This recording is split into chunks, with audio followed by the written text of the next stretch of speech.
Congratulations to Paul. He gave a speech last week, which was incredible. I mean, they endorsed me, so I have to think it was incredible. So thank you all very much. It's a great group of people. They love our country. Before we begin, I want to address the unconstitutional decision issued today by a radical judge appointed by Biden, and it just came down in Virginia, illegally allowing non-citizens to vote in our elections. In fact, a poll came out, 87% of the people disagree, so that's pretty good amount, isn't it, Ted, huh? The outrageous decision goes against the very bedrock of our democracy, and thankfully, Virginia Governor Glenn Youngkin, who's doing a terrific job, is working hard to fix this problem. They found thousands of illegal votes, and the judge said, you didn't do it in a timely fashion. They did it a long time ago. As legal scholar Andy McCarthy just said, and very correctly, how can non-citizens be allowed on the voter rolls if their voting is a federal crime? Constitutional law professor Jonathan Turley, two great guys, by the way, also notes that it is a crime to be a non-citizen voter. Removing illegal voters off the voting rolls should be a big priority for this country, and yet instead we're scorned by a judge. This is blatantly un-American, and it's election interference, and Kamala Harris is behind it very much. And so I just wanted to bring that to your attention, and obviously, I mean, it's up to the governor of Virginia, Glenn Youngkin, but I assume they're going to be appealing it. I think he's going to, and they feel very strongly about it, so we'll see how it goes. But you have to get the confidence going for elections when you have decisions coming down like that where they allow people to vote that blatantly aren't qualified to vote. It's pretty sad for our country. We have enough problems with the elections. It's about confidence. We're here today in the great state of Texas, which I like it. Which under Kamala Harris has been turned into ground zero for the largest border invasion in the history of the world. You're lucky you have your governor and people like Ted and Dan and all of the people, Sid. Even John, who's from a different state, but he feels the same way, or you would really have problems. But you've done an amazing job under the circumstances. But the federal government's supposed to be doing that job, and it should be easy, and it's not because of the people. But over the past 4 years, this state has become Kamala's staging ground to import her army of migrant gangs and illegal alien criminals into every state in America, and every state's a border state. You've heard that, it's true. Paving a trail of bloodshed, suffering, and death all across our land, and it's only getting worse. It's just incredible when you look at the numbers. 21 million people at least during this 3.5-year period, and many of them, as you know, are murderers, drug dealers, people from jails. They're letting their people out of jails and bringing them right into our country. We're like a dumping ground.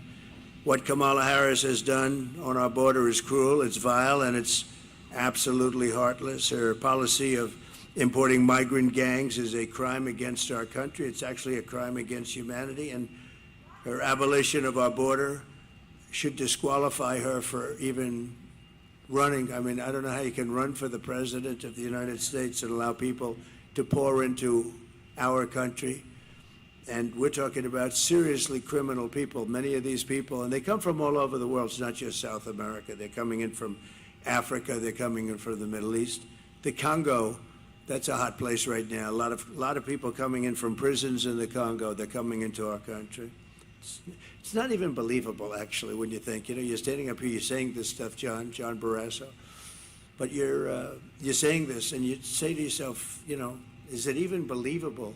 It's sort of like, actually in a smaller way, but still very important, men playing in women's sports. Who would want that? But, you know, 10 years ago, you would never say that, and then you have the transgender operations all over the place, and you're saying this, and you have parental guidance, and we want our child to be parentally guided And you have to make apologies for the fact that they're not, but they're going to be, and we're going to bring that back. We want our parents. We want our parents. But you know, if you go back 10 years or 15 years ago, if you ever made a speech like that, they'd say, this guy's crazy. What is he talking about? Those things would never happen, and they didn't happen until a certain time ago with the radical left. No person who is responsible for so much bloodshed on our own soil can ever be allowed to become president of the United States. And I think she's coming here today. She doesn't want to go to a swing state because she's losing so badly in those states, so she decided to come to Texas, and I'm sure she'll be treated very nicely. Today, she picked the wrong place. I think she picked the wrong place. What do I know about politics? I haven't done it that long, actually. But today, Kamala is here in Texas to rub shoulders with woke celebrities. Isn't that exciting? But she's not going to meet with any of the victims of migrant crime while she's here. We have many of them right here, the families. We have many of them. And they're incredible people, what they've gone through, the hell that they've gone through, and will continue to go through, unfortunately. She'll not speak to the grieving mothers from whom she has stolen the brightest light in their life. She was in charge of this border, and she doesn't like being called border czar anymore. She didn't mind it almost 4 years ago, but now she doesn't like it. But you don't need that term. She was in charge of the border. She never came here, and she never made one call to these people behind me or anybody in the group, not one call. She's in charge. She deals with Border Patrol. She hasn't made, Paul, not one call in 4 years. So we're joined today by a Texas mom, Alexis Nungary from Houston, a great woman. This past June, thank you. Great one. Where is Alexis? Where is she? Come up here, Alexis. Come up here. So this past June, Alexis's 12-year-old daughter, her precious angel, as you say, Jocelyn, we all called her that. We feel we know Jocelyn, and she's had a big impact, Alexis, you know that, right? She's had a big impact. Walked to a nearby convenience store. Jocelyn was kidnapped, tied up, assaulted, and I'm not going any further than that. I'm standing with the mother, and horrible things happened to her, to that young, beautiful girl. And the animals arrested for Jocelyn's barbaric murder are 2 illegal aliens believed to be members of the savage Venezuelan prison gang known as Tren de Aragua. And they're all over the place now. They're all over our country. They were in Aurora, but Aurora's now the least of it. They've taken over buildings in Aurora. The government, a radical left Democrat, weak person, doesn't know quite what to do. He's always got a big mouth when he talks about other things, but he has no idea what to do. And they have weapons of military grade. You say, how did they get those weapons? These monsters were in Border Patrol custody, but under a program Kamala Harris created to abolish detention for fighting-aged men, whatever that means, and give them free and automatic entry into the United States. The killers were released into our country, and Alexis, we cannot begin to imagine your pain. And if you'd like to say a few words, would you like to? Would you? Thank you. Thank you, darling.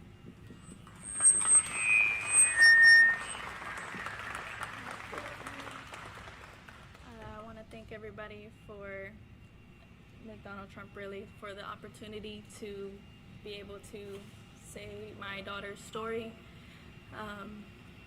I know everybody knows somebody that was like her. She was 12. She was going to be a 7th grader, preteens. They think they're invincible. And she was just being a child. And due to the Biden-Harris policies we have here are why she's not here anymore. She was taken from her vulnerability, and they made her a target and ran with that. And now I will forever be a grieving mother, and my son will forever be a grieving brother who will no longer get to grow up with his sister. Kamala Harris has never reached out to me just even as a human, to give her condolences as a humane person running this country. I think it's very sad that she can't even just give me an open apology, sincere apology. She's attempted to apologize to me just days before this election, and I find it very inconvenient and a convenience for her. I appreciate everything Donald Trump, Senator Ted Cruz has done for me. They've been a tremendous amount of help for me and my family during this incredibly hard journey for me. I want to thank everybody for listening to my words. Thank you.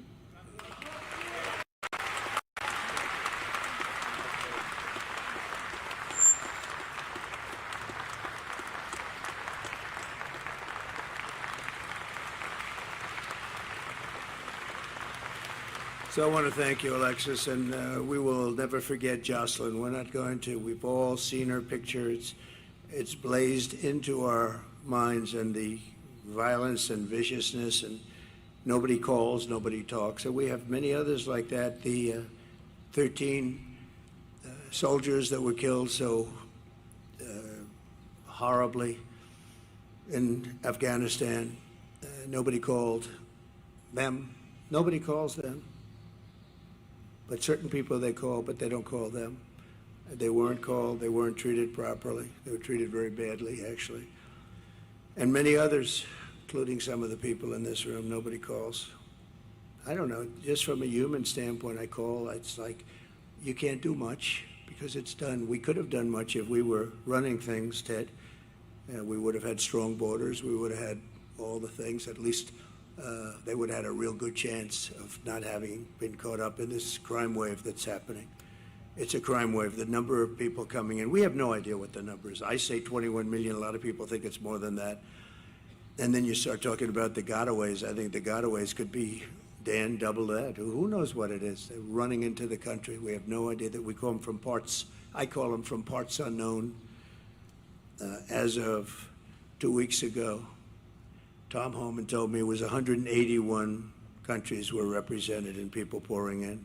So it's no longer just a small group of people from the 3 or 4 countries that we're accustomed to talking about. In an interview last week, Kamala Harris was asked directly if she would apologize to Alexis for letting in the savage killer that took Jocelyn's life, and Kamala Harris refused to take any responsibility whatsoever. She refused to own up to the fact that open borders and totally unchecked. It's not even open borders. Open borders are horrible, and how stupid are they? How stupid. We're the only country in the world that has this. But they don't even check them. They don't vet them. They don't know who they are. They don't know where they're going. They just come in, and then they fly them over, you know? When the border got a little bit tougher because people were getting angry and just, we had citizens standing at the border wanting to do, and then they get in trouble because they want to do the job the federal government's supposed to be doing. But she refused to own up to it. And last night she said she wants to make strong borders. I mean, what she did last night and the night before, the town hall with Cooper was just unbelievable. Allison Cooper got so angry. But think of it, never an apology, never a phone call to anybody. So thank you very much, Alexis. We're going to get this thing straightened out. We're going to get it straightened out. We got to get it straightened out. Just from the standpoint of our heart, no calls, no nothing. Worst of all, Kamala refuses to stop importing these killers into our country every day. She brings in more. She's got no remorse at all for the innocent blood that's on her hands, and the blood is on her hands, and Biden too, but Biden doesn't know where the hell he is, so what difference? I just saw him, he's making a speech somewhere, and he screwed it up pretty badly. But he's got his glasses, the whole deal, you know, standing outside, wind blowing. He doesn't look great for us.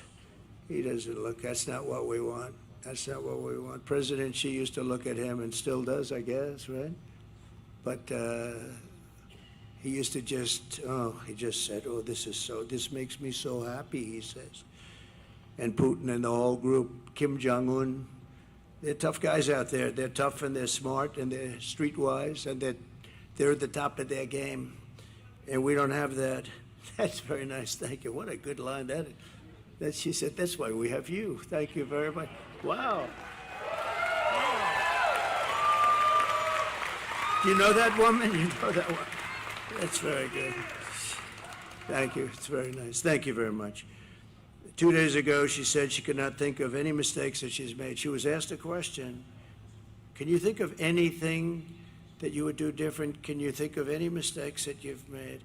Now, actually, she couldn't think of it. Not, it's about as good. She could say, I would have strengthened the border, I would have lowered taxes, there are about 500 answers she could give, and you're out of that question, right? She couldn't think of a thing. You know, the worst of all, though, really is 325,000 young children are possibly dead, but many of them are dead, but they're sex slaves, or at a minimum, they're missing. They'll never see their parents again, most likely. We'll do everything we can when we come back. I don't know, it's very far down the line. We're going to do everything we can to get it. But think of what that number represents, Dan. 325,000, and the fake news media doesn't even talk about it. If that were a Republican instead, it would be the biggest scandal in history. It would be the equivalent of nothing else. And they don't even talk about it. They cannot talk about 325,000 for you people are missing. Think of that, are missing, and probably will never be seen again, most of them. But we're going to do the best we can. It's a tough assignment. But most of them, they're probably dead. Under Border Czar Harris, there are 13,099 illegal aliens convicted of murder that were released from jails and prisons and penitentiaries, and they were set loose into the United States of America. We're like a garbage can. We're like a garbage can. First time I said it was last night. Gave a speech in Las Vegas. 29,000 people. It was an arena. We set the arena record. That was a big deal arena too.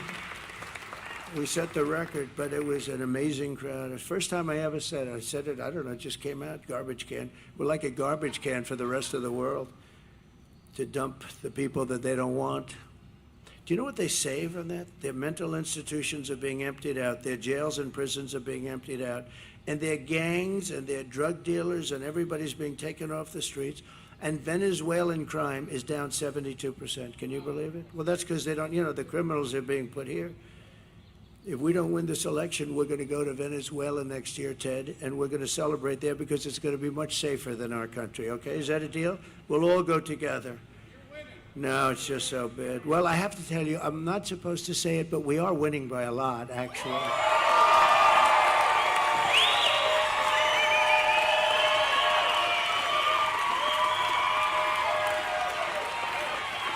And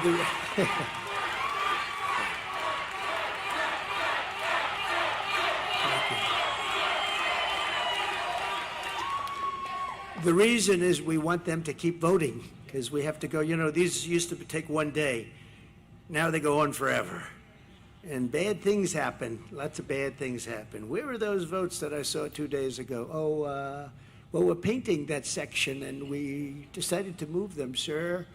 Oh, you can't believe it. So they said, don't say it. So I didn't say it. Don't tell anyone I said that. But we're doing well. We're doing well in all 7 states. Every one of those swing states we're doing well. And we're doing really well here, but we expect that. But in another atrocity, Kamala released and unvetted MS-13 gang members from El Salvador into the United States. These are real beauties. MS-13, that's another gang. They use knives. They like knives because it's more painful. They cut people up. They killed 2 young students walking to school, 2 beautiful young women, young girls. And they were walking to school, and they got them walking to school, and they knifed them up and cut them up. Didn't want to use guns because that's not painful. And you know who got rid of them? ICE, their friends from from ICE. They work so well together. And Kamala wants, ICE is, you know what ICE is? Tough people that love our country. They have to be tough. Because I know a lot of tough people right up here. You don't want to do what they do. They got to be tough. And they've done a great job, but they did a very good job here. But the animal that went on to attack and tie up a 20-year-old autistic woman in Maryland before, raping her and then strangled her to death very violently in front of numerous people, and actually put it on tape. Put it on tape. These are the people we're bringing into our country. In New York this past summer, an illegal alien released into our custody and came into our country by Kamala. You know, I never use the word Harris because nobody knows who I'm talking about. When I say Harris, they say, who the hell is Harris? It's true. If I said VP Harris, nobody knows who it is. Can you believe she's a VP? A VP. How about the guy she's got? That's worse. I'm not sure. It might be worse than her. Well, she lived by the old adage, always get yourself a bad VP. And she's got one. We were very happy when we heard that choice, but we didn't know he was as bad as he did. He's a disaster.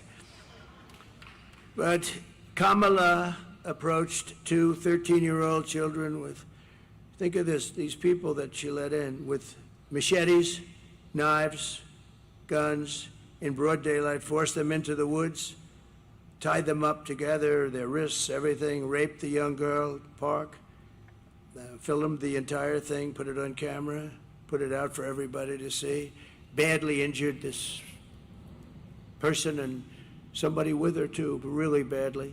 In Georgia this year, and you know this, everybody knows this, except Biden, he didn't know how to pronounce her name after pressure because he didn't talk about it either, Alexis. He refused to talk about it. Then he was actually forced to because it got so crazy. But in Georgia this year, an illegal alien criminal with ties to Trende Aragua kidnapped, assaulted, and murdered a brilliant young nursing student, Laken Riley, you remember? Laken Riley, who was a beautiful, I got to meet the parents a couple of times, they're incredible, but they're like devastated. You know, you can't really say, oh, well, everything will be, it's not going to be okay, it's not good. It's just, you can't really, there's nothing you can say, really. A lot of times they say, like to Alexis, what can I say? The only thing we can do is do something about it so it doesn't happen again, you know, and so we can do it. But she murdered her while she was out on a run. She wanted to keep herself in good shape, and they got her. Her killer was yet another monster released into America through this open border policy of Kamala and her group of radical left idiots. Under the Trump administration, we will end this migrant invasion and we will deport every last criminal alien targeting our daughters and our children, our families, other people's families. They're going to be gone. They're going to be gone fast. Some are so violent, you know, we can't let them go. We can't send them in because they'll come back.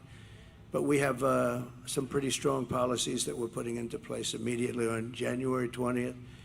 We're honored to be joined by many of the incredible Border Patrol agents and law enforcement heroes who will help us restore safety to America. And I'd like to invite a very special person.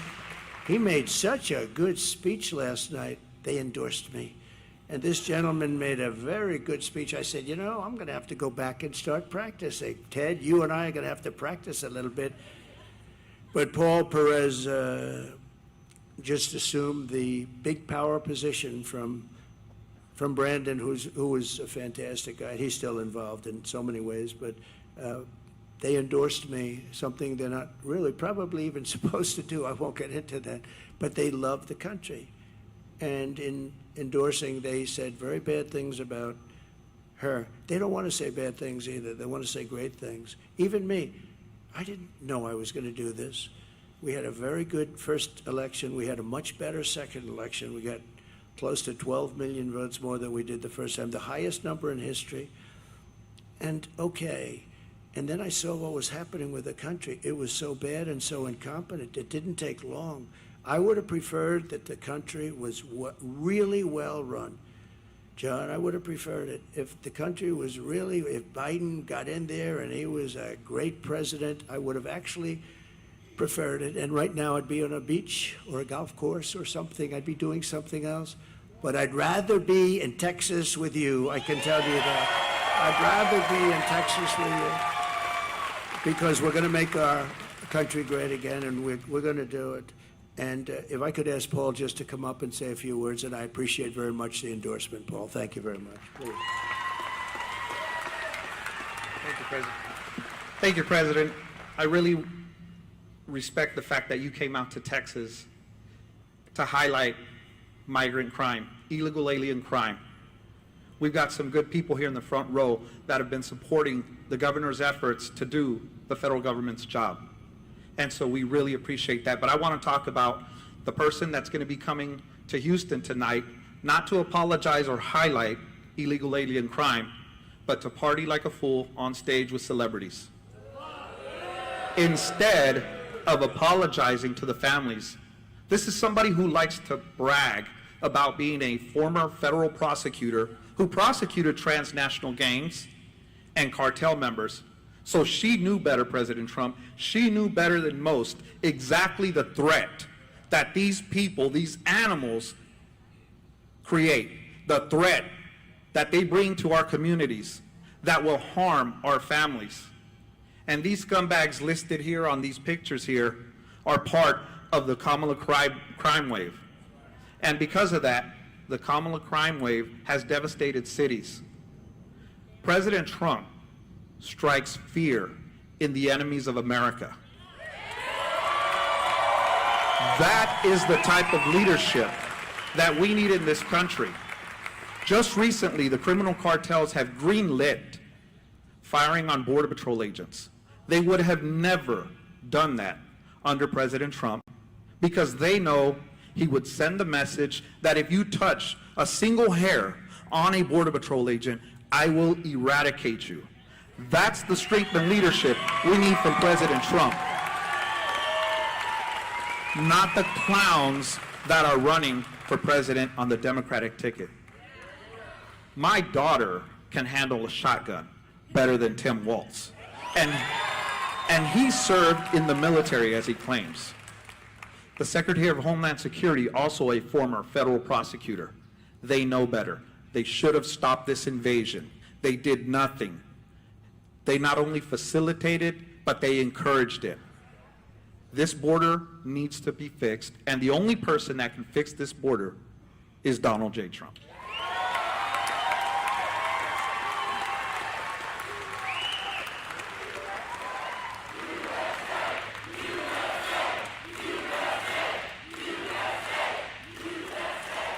Thank you very much. Paul, thank you very much. Boy, it's, you can't say it better. You can't say it better. And they really know the subject. If they thought somebody was slightly better, that's what they want. They just want it fixed. And their job's a lot easier just to let everybody pour through.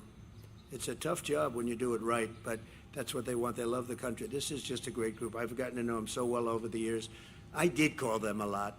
And we had the safest border. We put down my all-time favorite chart. Without that chart, I wouldn't be standing here, Dan. But that chart basically showed we had the lowest, and it was done by Border Patrol. We had the lowest number of illegal migrants. We had the lowest number of drugs in many years, and all of the different categories were number one. The day I left, and I said, we're going to have to come back. We're going to have to do it, and we'll do it even better because we really have experience now that we didn't have then.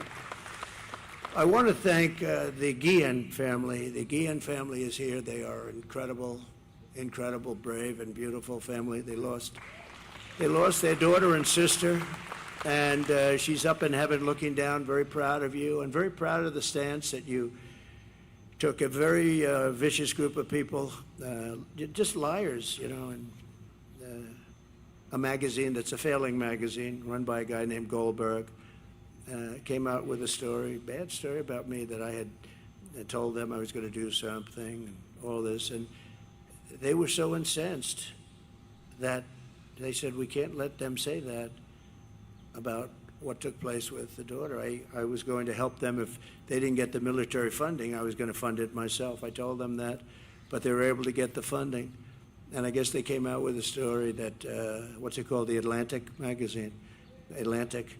This is a really bad, they were the ones that made up the story about me saying bad things about the soldiers. The beautiful thing is that these people were willing to come out and say it didn't happen that way. This man was, I had them into the White House, and they were all, they didn't have to do this. They could have sat back, and your daughter is so proud of you, I'm telling you. They didn't have to do that. I didn't, you know, I have these people saying all this bad stuff.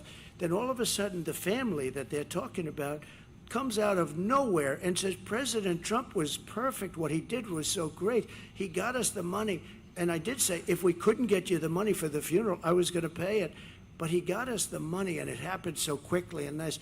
And they came out and they said that. Who would do that? A lot of people wouldn't do that. They'd sit back and they say, well, he was a nice guy, but we don't want to get involved or something. We love you. Thank you very much. We love you. And there was phony stories by a general that got fired, and he's a whack job, total whack job, a general. It's funny, when you fire people, see, Biden has never fired anybody, but when you fire people for doing a bad job, they get a little bit angry. Somehow it just seems to work. But he was a nut job to start off with.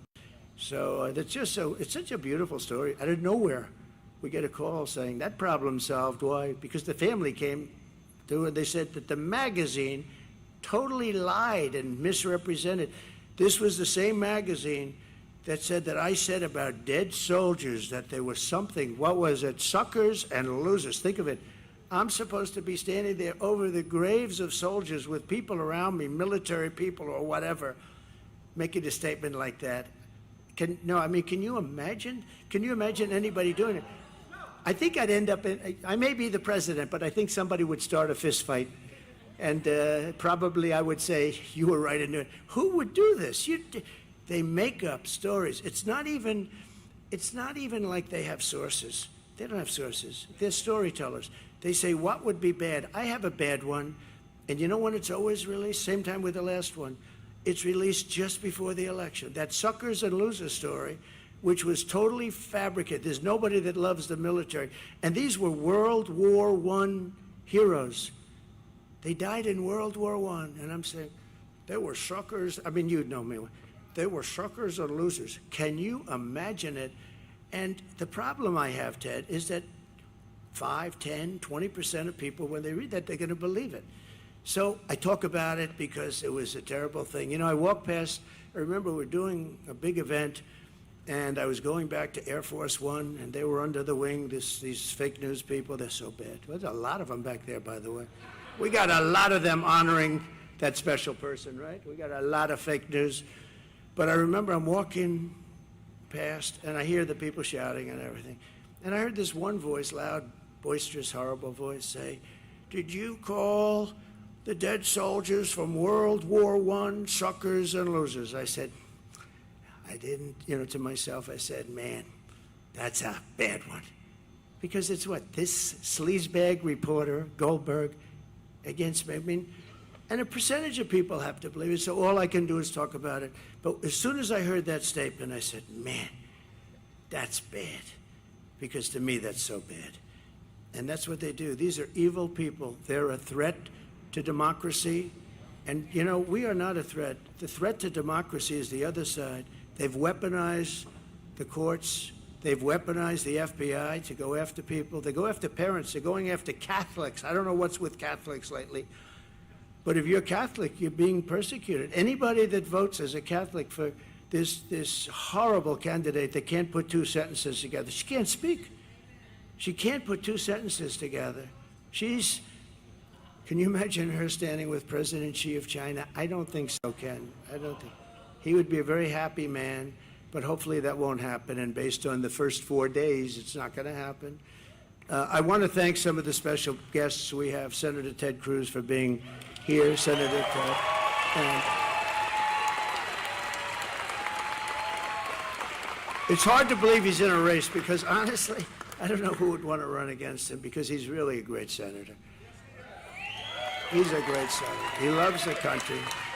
He's tough as hell. He fights. He's always fighting, and and he's fighting for the state, but he's fighting more for the country than just about anybody. And John Barrasso would acknowledge that. John is one of our leaders in the Senate, and he's a fantastic man. So Ted, I know your thing is going good. I heard you were helped very greatly. You got a big pop, right? And I know you're doing great, but I just want to say he's got my complete and total endorsement. He has always will have. And you're going to have a great day, and hopefully I'm going to have a great day, and we're going to be celebrating together, and we're going to make our country, as we say, or we'll make America great again. We're going to make it great, and it's going to go faster than you think. But it can't sustain this for another 4 years. That I do believe. A very good friend, the head of my campaign from the day I ran, he called. He said, "I want to run your campaign." I said, "Well, I'm not very experienced. I'd never done this before." But he liked me, and he saw something, I guess. Dan Patrick, he's a fantastic man. And Dan, we're doing okay, I hear? Good? Okay, good. When Dan says that, that's good. And by the way, if I had any problems, he would tell me that very quickly, right? But when Dan says it, it means a lot. Thank you, Dan, very much. Appreciate it. Attorney General Ken Paxton, a really great Attorney General. Great Attorney General. Thank you. That's pretty good. That's pretty good. That's pretty good. You see, when they go after people with bullshit, they become very popular. And that's what happened to Ken. Ken was made to suffer for a long period of time, but it worked out very well. And I stuck by him, and other people stuck by him. Some of the people right there stuck by him, including that one right there.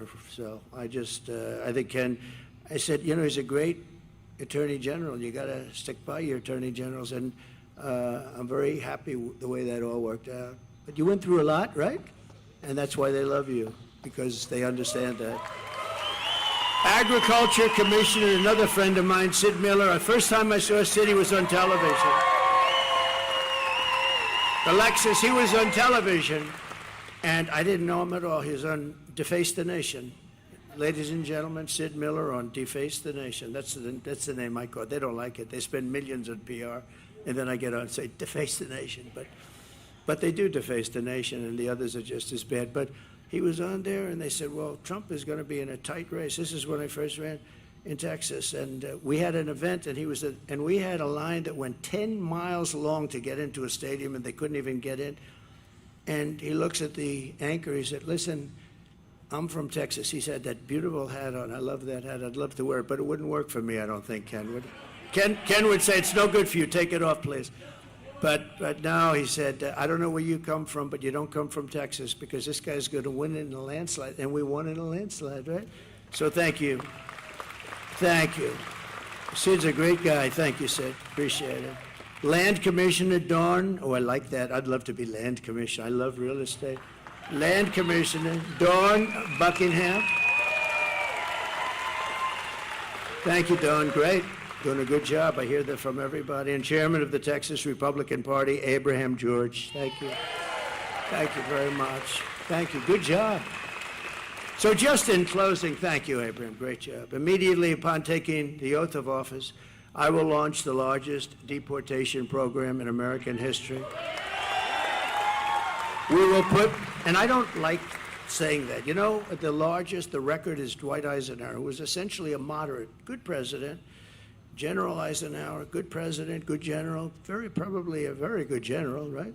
Better than he gets credit. He never got credit for a lot of things. He built the interstate system, actually. He should get a lot of credit. But he was a very good president. But he was a moderate guy. But he has the record for deportation because he could not stand people pouring into the country. And I think we'll break that record. Not that I want to break it, but we have no choice. We have to get all of these criminals, these murderers and drug dealers and everything. We're getting them out. And we'll put these vicious and bloodthirsty criminals in jail or kick them the hell out of our country, and we'll get them out. Ideally, we want to get them out because we don't want to have to pay for their room and board for the next 50 years, right? To expedite removals of the Trinidad Aragua group and the MS-13 other savage gangs, I'll invoke the Alien Enemies Act of 1798. Did you know that? I had to go back that far. We couldn't find anything because modern day politicians, even sort of old time, nobody had the courage of these original people. So we had to go back to 1798, and it gives you the power to target and dismantle every migrant criminal network operating on American soil, and you can get them out, and there's no problem. And at least you can't say that it hasn't been around for a while. That's something, right? And if they come back into our country, it's an automatic 10 years in jail with no possibility for parole.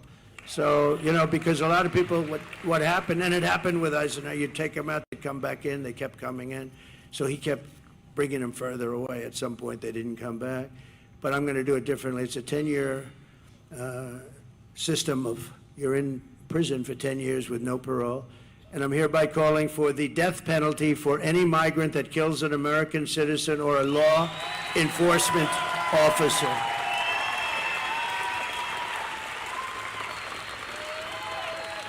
And you'll be amazed how it worked. You know, when I was in the White House, we had a lot of people that wanted to pull down statues and things. And I didn't like it too much, and we didn't have time to pass a law because they were really getting pretty violent around in Washington, D.C., and they wanted to pull down. You know, actually, when they started roping up Abraham Lincoln and a couple, I said, I'm not even sure they knew what they were doing. But we found a law that was in the early 1900s, very tough law, that if you so much as touch in violation of anybody's word, if you so much as touch a monument or a statue, you get 10 years in jail. And I had a news conference, and the town was flooded. We had a news conference. They had actually a rope around Andrew Jackson's head, the beautiful statue. And I said, we're going to go fast. And I went out, I did it, and it was a beautiful sight. The second I announced 10 years in jail, no probation, nothing. And as soon as I said it, everybody just sort of walked. I could see them walking. I don't want to use the term I used last night. A certain part of their body, I watched the back. I saw thousands of them, and I said, what a beautiful sight. They just left. And that was the end. We had no more problem until about 2 months ago, in D.C., where they became very violent. They were fighting with police. They were putting spray paint on our beautiful, on the lions, the beautiful lions. And you know, they're sandstone, and that's a very porous stone. You'll see that spray paint for many years to come, like hundreds of years. You can't really get it out. It goes deep into the stone. And to the best of my knowledge, nothing happened to them, did they? They were beating up cops, or the cops were beating them up, but they were fighting. They were fighting our police, our great police. We're going to take care of our police, too, by the way. They're going to stop the lawlessness. And I'm going to end all migrant flights immediately. You know, there's still flights coming in with 450,000 people over a fairly short. 450,000, that's a lot of flights. And I'm going to outlaw immediately, and we're going to ask you guys to help on that, but we're going to outlaw immediately sanctuary cities. They're sanctuaries for criminals, and we're going to end catch and release once and for all. And Kamala Harris, she started this nightmare, open border, no common sense. We're the party of common sense. There's no common sense to an open border, and I will stop this nightmare immediately. November 5th, 2024 will be Liberation Day in America. So I want to thank everybody for being here. And Alexis, I want to thank you, darling. And your daughter, very proud of you right now, I can tell you. Very proud. This unbelievable family back there, thank you very much. We won't forget it. We're going to meet in the White House. We get there, I told them we're going to have lunch in the White House. All right? And that goes for you. Are we allowed to bring Alexis? Can we do that? They said yes, okay? So we're going to do that in honor of your beautiful Jocelyn, okay? Thank you. Thank you very much, everybody. We greatly appreciate it. Thank you, guys. Thank you.